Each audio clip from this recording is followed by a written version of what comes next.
s'appelle le Gambit Budapest. Ça va ici sacrifier un pion en E5 et quand on prend ici le pion, il nous joue cavalier G4. Il m'a joué systématiquement cette ligne. Je joue cavalier F3 pour venir soutenir mon pion. Et là, il joue beaucoup de fois cavalier C6 pour venir essayer de reprendre, de recapturer ici le pion en E5. Alors moi, j'ai essayé de m'accrocher à ce pion en jouant... Ok, je me suis pas accroché à ce pion. J'ai joué fou D2.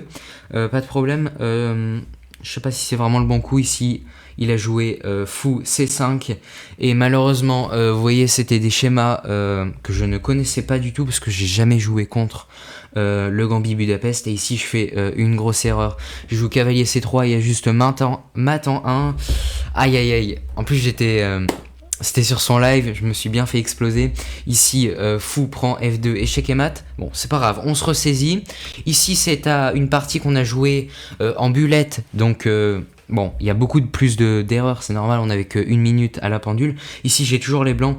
Je joue D4, cavalier F6, C4 et E5, toujours le Gambit Budapest.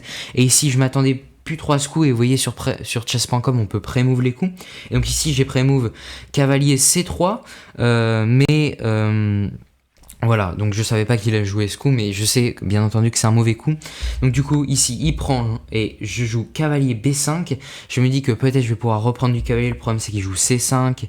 Et là, il s'accroche au pion et je suis très mal. Je joue cavalier A3, je sais pas pourquoi. J'ai dû pré-move encore une fois. Il joue A6, je sais pas non plus trop pourquoi. Bon, c'est pas la plus belle partie. Donc je vous passe un petit peu tout ça.